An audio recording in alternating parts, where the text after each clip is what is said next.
Assalamualaikum warahmatullahi wabarakatuh. Perkenalkan, nama saya Rehan Al-Rasyid Rianto, NIM 1961-2011-58. Baik, saya mahasiswa Prodi Manajemen Fakultas Ekonomi Universitas Lancang Kuning.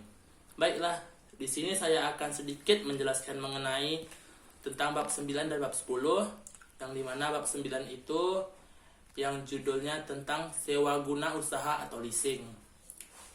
Pengertian leasing adalah kegiatan pembiayaan dalam bentuk menyediakan barang modal secara guna usaha dengan hak opsi atau finance lease maupun sewa guna usaha tanpa hak opsi atau operating lease. Untuk digunakan oleh lease selama jangka waktu tertentu berdasarkan pembayaran secara berkala. Finance lease adalah kegiatan sewa guna usaha di mana lease pada akhir masa kontrak mempunyai hak opsi untuk membeli objek sewa guna usaha berdasarkan nilai sisa yang disepakati. Sebaliknya, operating lease tidak mempunyai hak opsi untuk membeli objek sewa guna usaha. Selanjutnya, pihak-pihak yang terlibat dalam leasing. 1. Lessor. Lessor adalah perusahaan leasing atau pihak yang memberikan jasa pembiayaan kepada pihak lease dalam bentuk barang modal. Kedua, lease, perusahaan atau pihak yang memperoleh pembiayaan dalam bentuk modal lessor. Ketiga, supplier. Supplier adalah perusahaan atau pihak mengadakan atau menyediakan barang untuk dijual kepada lease dengan pembayaran secara tunai atau lessor. Selanjutnya, penggolongan perusahaan leasing. 1. Independent leasing company. 2. Captive lessor. 3. Lease Browner Packager. Berikutnya, proses dan mekanisme transaksi leasing.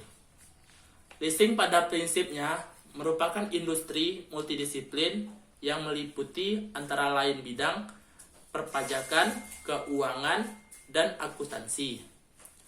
Teknik-teknik pembiayaan leasing.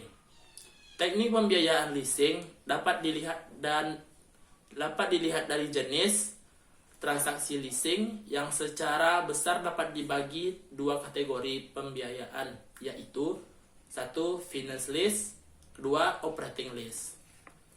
Selanjutnya, finance lease dapat dibagi dalam beberapa bentuk transaksi sebagai berikut.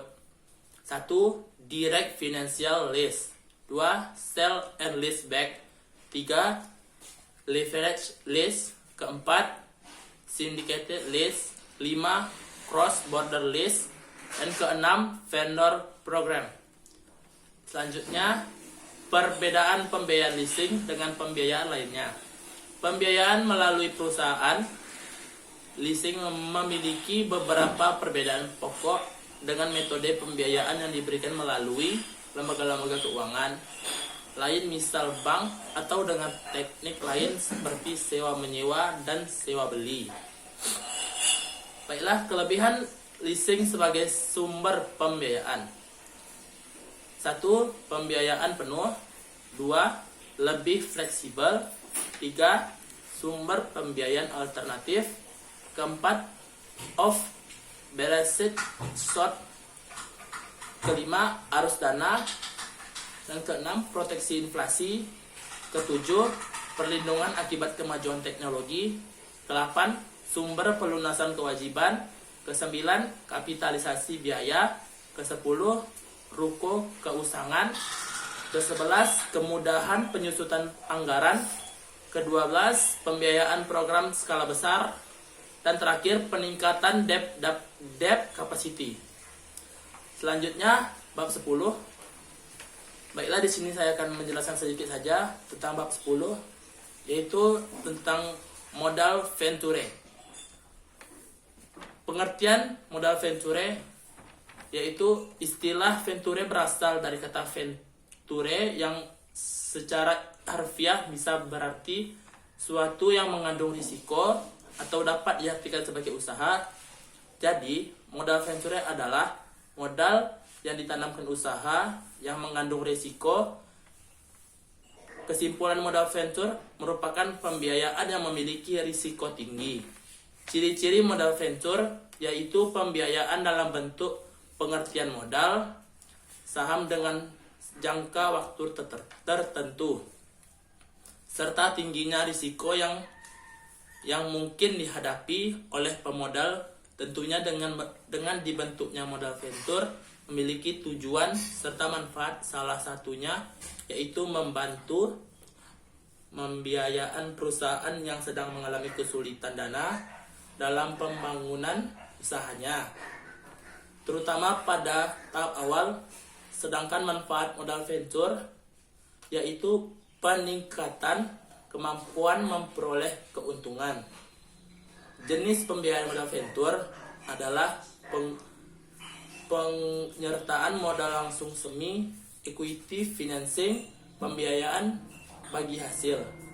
Dari segi strategi atau langkah yang dibuat oleh modal venture, maka ada kunci keberhasilan di modal venture sendiri, yaitu dengan keuntungan prioritas tinggi, peraturan yang fleksibel, kualitas investasi.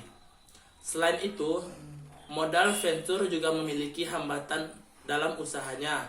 Salah satunya yaitu dalam anggaran pengusaha atas penyerahan sebagai saham pada perusahaan modal venture.